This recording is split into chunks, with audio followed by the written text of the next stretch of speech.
Ini adalah channel Malfest, menghadirkan alur cerita yang sangat the best, bisa menghibur dan menghilangkan stres. Yang belum subscribe ya subscribe dulu guys.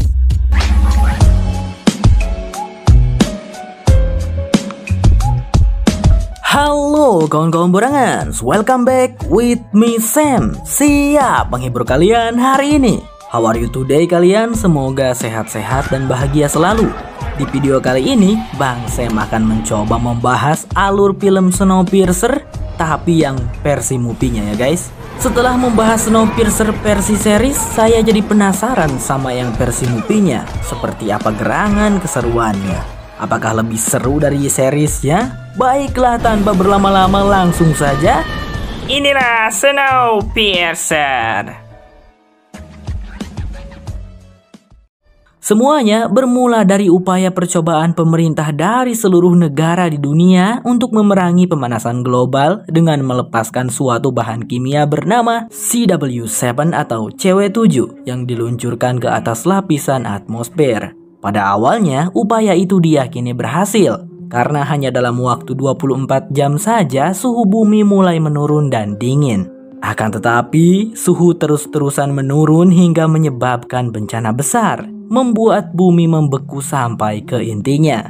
Karena penurunan suhu yang sangat ekstrim itu, dalam waktu singkat semua kehidupan di bumi pun musnah, lenyap.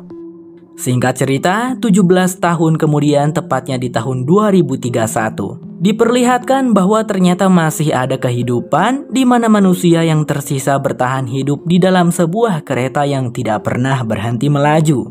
Sebuah kereta raksasa dengan bahan bakar dan pemanas tak terbatas yang diciptakan oleh seorang ilmuwan hebat bernama Mr. Wilford. Pada awal film, kamera akan menyorot para penumpang yang menempati gerbong paling belakang, yaitu gerbong ekor. Gerbong itu dihuni oleh masyarakat biasa. Belum diperlihatkan para penumpang di bagian gerbong depan. Mungkin nanti akan diungkap.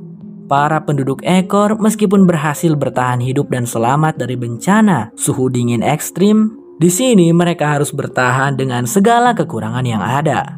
Bahkan untuk makan, selama ini mereka hanya diberikan protein yang dikemas menjadi sebuah jelly hitam yang rasanya tidak enak. Meskipun tidak enak, tapi mereka cuma diberi satu blok setiap harinya. Tentu mereka kelaparan.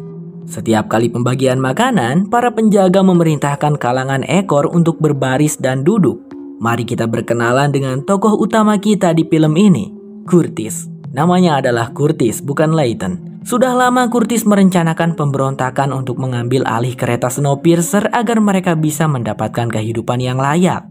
Dan saat ini seperti biasa Curtis selalu berpikir, menghitung dan menyusun rencana. Hari ini adalah hari yang sangat penting karena rekannya Curtis yang berada di gerbong produksi makanan akan mengirimkan pesan lagi. Bagaimana bisa rekannya Curtis berada di gerbong produksi makanan? Nah, itu karena pemerintah Snowpiercer biasanya sering mengambil siapapun dari kalangan ekor yang berbakat dan dibutuhkan untuk dipekerjakan di gerbong depan. Misalnya nih, ada yang pandai bikin baju. Karena dibutuhkan di gerbong depan, si yang pandai bikin baju ini bakalan diambil buat ditugasin.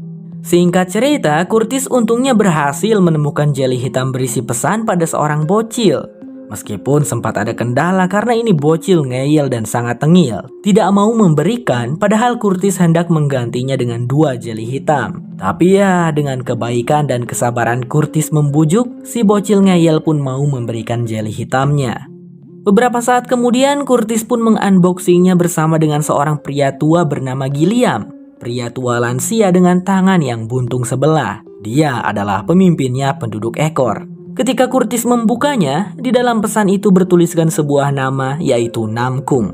Dikatakan Namkung adalah seorang kepala keamanan sekaligus ahli kunci. Dan saat ini Namkung sedang berada di dalam penjara. Curtis berpikir mereka harus membebaskan si Namkung ini, agar Namkung bisa membantu mereka untuk sampai ke gerbong terdepan. Beruntungnya gerbong penjara tidak jauh dari gerbong ekor karena sama-sama berada di bagian belakang. Pokoknya gerbong paling belakang tuh adalah gerbong ekor. Terus yang kedua gerbong karantina dan yang ketiga gerbong penjara. Selama ini Curtis sudah mengamati semuanya. Ada 3 pintu gerbang antara gerbong ekor dengan gerbong penjara. Dan ketiga pintu gerbang itu selalu terbuka selama 4 detik ketika waktu pembagian makanan.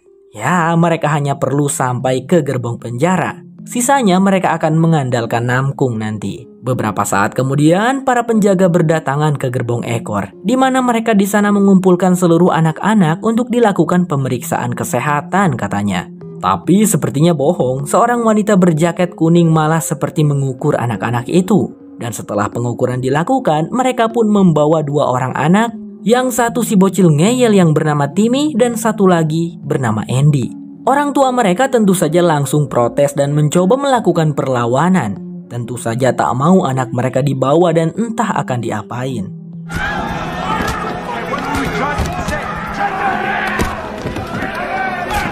Andrew, ayah dari Andy, dengan nekat melempar sepatunya mengenai kepala si wanita berjaket kuning sampai membuatnya berdarah. Tapi wanita itu dengan santainya menjilat darahnya sendiri.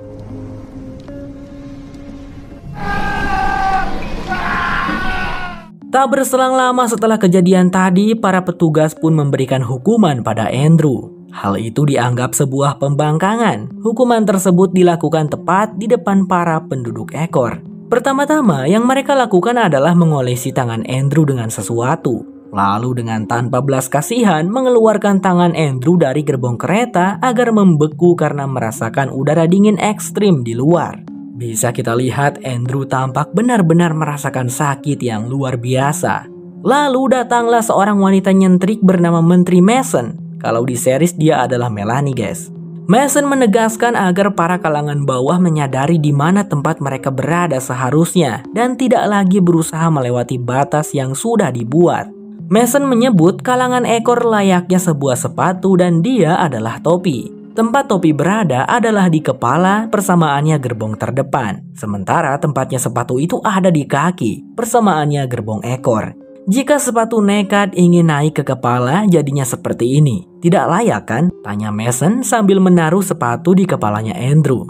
Setelah Mason selesai berpidato, kemudian para petugas menarik kembali tangannya Andrew dari luar. Lalu setelah itu, dengan kejamnya mereka...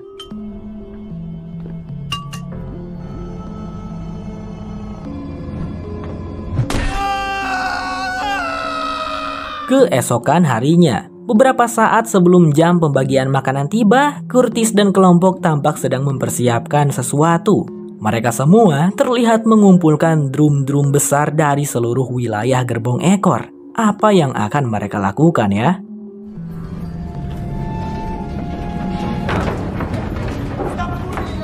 Singkatnya, Curtis dan kelompoknya pun sudah selesai membuat sesuatu. Drum-drum tadi mereka sambungkan hingga menjadi seperti sebuah pipa yang panjang dan besar.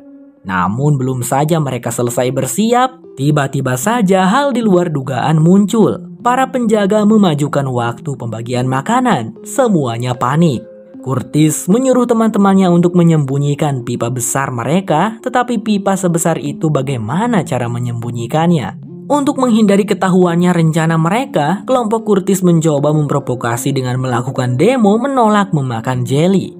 Karena terjadi keributan, para penjaga berusaha mengendalikan kembali situasi dengan menakut-nakuti mereka sembari menodongkan senjata apinya. Curtis tampak berpikir keras. Ia menduga jika senjata api para penjaga ini sudah tidak ada pelurunya. Karena 17 tahun sudah berlalu dan tidak ada produksi peluru di kereta. Cukup lama dia bergelut dengan pikirannya sendiri sebelum akhirnya memutuskan untuk berani melangkah maju dan tanpa ragu mengarahkan senjata api milik si penjaga pada kepalanya sendiri, lalu menarik pelatuknya. Boom, benar dugaan Curtis. Rekannya Curtis yang bernama Edgar langsung berteriak, "Senjata penjaga tidak ada pelurunya!" Mendengar itu tentu saja kelompok Curtis langsung menyerang para penjaga itu.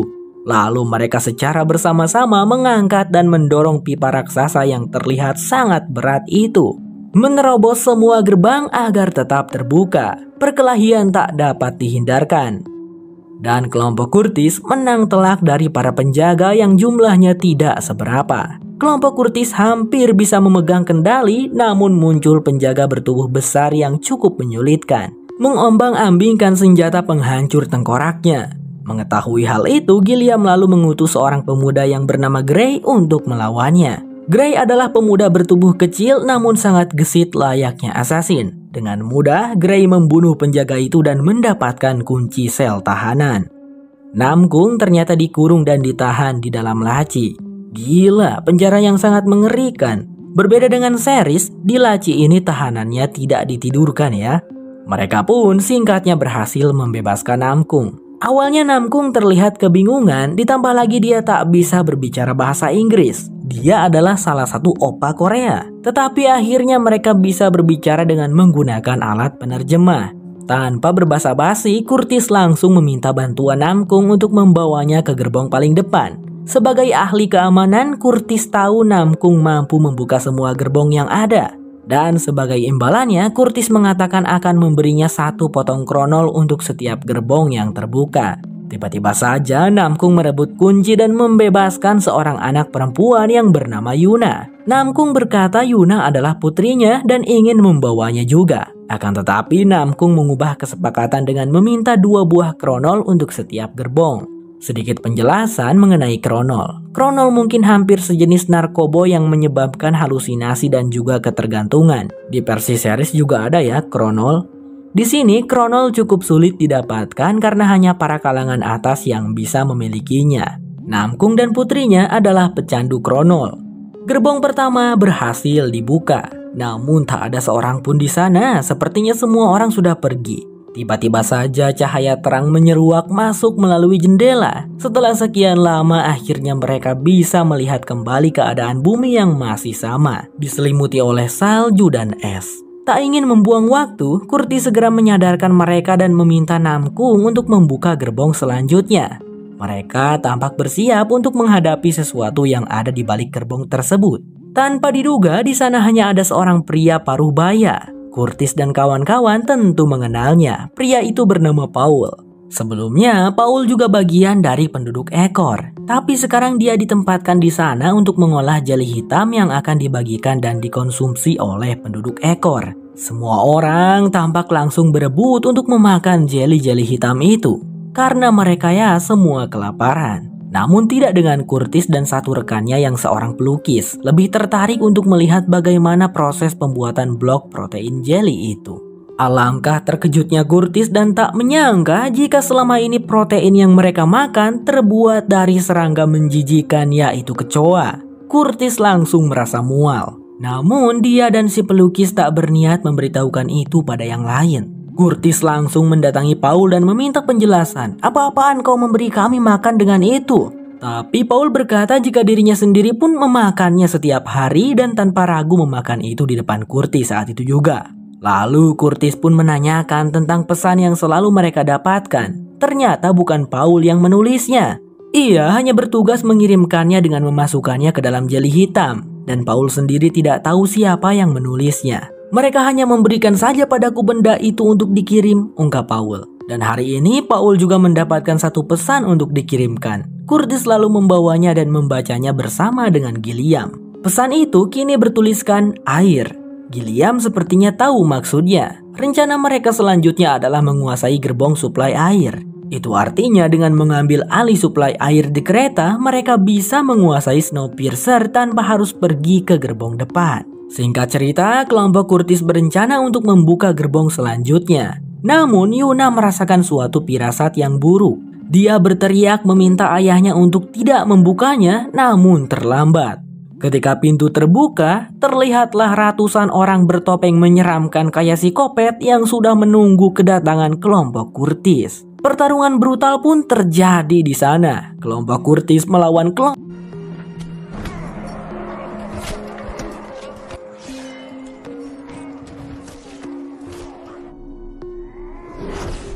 Curtis dan kawan-kawan terus menerjang maju meski korban terus berjatuhan baik dari kelompoknya maupun musuh.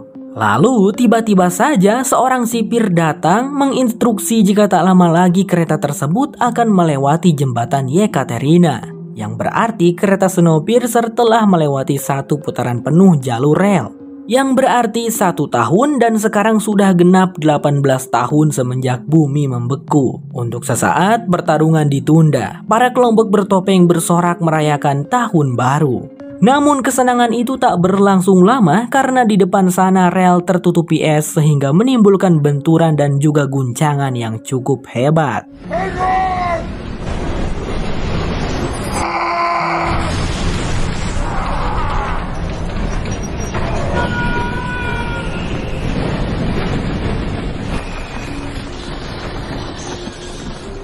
Setelah guncangan mengerikan berlalu, Mason datang dan mengatakan kekecewaannya terhadap pemberontakan yang terjadi.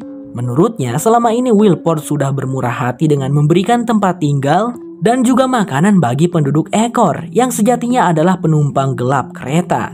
Sebagai hukuman karena mereka tidak bersyukur, Mason memerintahkan anak buahnya untuk menghabisi 74% orang dari kelompok Curtis. Tapi sebelum itu mereka tampak serempak menggunakan kacamata infrared. Curtis dan kawan-kawan tampak kebingungan. Namkung lalu memberitahu bahwa Curtis dan kawan-kawan sekarang dalam masalah karena di depan sana akan ada sebuah terowongan yang sangat panjang dan terlihat Mason mulai mematikan lampu gerbong kereta. Seketika, keadaan di dalam kereta pun berubah menjadi sangat gelap. Tanpa perlawanan berarti, kelompok Curtis dapat dengan mudah dihabisi satu persatu oleh kelompok bertopeng dengan brutal dan sadis. Di tengah-tengah keadaan yang semakin tersudut, Curtis mengingat seorang anak bernama Chan yang tadi sempat mengambil sebuah korek api milik Namkung di gerbong penjara. Dia lalu berteriak sekeras-kerasnya meminta Chan untuk menyalakan dan membawakan api. Chan di gerbong belakang yang mendengarnya sambil berlari dan mulai menyalakan obor. Semangat mereka kembali membara layaknya obor yang telah dibawa Chan. Dari satu obor itu mereka membuat banyak obor. Lalu kemudian mulai membalikan keadaan melawan habis pasukan bertopengnya Mason. Gray bahkan berhasil melumpuhkan Mason dengan melemparkan sebuah pisau yang melukai kakinya. Saat Curtis hendak menangkap Mason, terdengar suara seseorang yang memanggilnya. Curtis menengok ke arahnya dan melihat Edgar yang tengah disandra. Curtis tampak kebingungan. Dia ragu untuk memilih menangkap Mason atau menyelamatkan Edgar. Sebenarnya kalau ditolong pun gak mungkin sih. Si anak buahnya Mason itu pasti langsung membunuh Edgar kalaupun Curtis memilih Edgar. Jadi dengan berat hati, Curtis memilih untuk menangkap Mason dan Edgar pun terbunuh. Meski begitu, Curtis berhasil mengendalikan keadaan dengan menyandra Mason. Mason pun memerintahkan pasukannya untuk surrender. Singkat cerita, mereka mulai menginterogasi dan mengorek informasi dari Mason. Tanya dan Andrew menanyakan di mana anak-anak mereka yaitu Timmy dan Andy. Namun Mason berkata tidak tahu. Tapi dia menduga anak-anak itu dibawa kepada Wilpord karena Wilpord sangat menyukai anak-anak. Di sini Curtis dan kawan-kawan berpikir telah berhasil menguasai kereta dengan mengambil alih gerbong suplai air. Namun Mason berkata jika air tersebut berasal dari gerbong depan, kepala kereta menghancurkan salju dan es mengubahnya menjadi air. Jadi usaha mereka sekarang hanya berakhir sia-sia, ucap Mason. Curtis merasa geram dan tak tahan ingin segera membunuh Mason. Tapi Mason membujuk dan memberikan penawaran, membawa Curtis ke gerbong paling depan dengan aman. Leh uga, pikir Curtis. Di tengah malam di saat semuanya sudah terlelap, tampak Curtis dan Gilliam tengah berbincang. Gilliam mencoba menghentikan Curtis untuk melanjutkan rencananya. Jumlah kelompok mereka sudah berkurang banyak hari ini dan orang-orang yang tersisa sudah sangat kelelahan. Gilliam khawatir dengan apa yang akan terjadi selanjutnya jika mereka tetap nekat pergi. Dan pria tua itu juga berkata bahwa sekarang Curtis adalah pemimpinnya. Meski begitu, Curtis tidak mau berubah pikiran. Sekarang dia mempunyai Mason yang bisa membawanya dengan aman. Dan pria itu tidak akan membawa semua orang ikut. Keesokan harinya, Curtis pun berangkat bersama Namkung, Yuna, Andrew, Tanya, dan tentunya Mason. Tetapi Gilliam juga mengirim Gray si assassin untuk ikut pergi. Di gerbong selanjutnya, terdapat sebuah kebun dan sebuah akuarium besar. Yuna tampak sangat terpukul.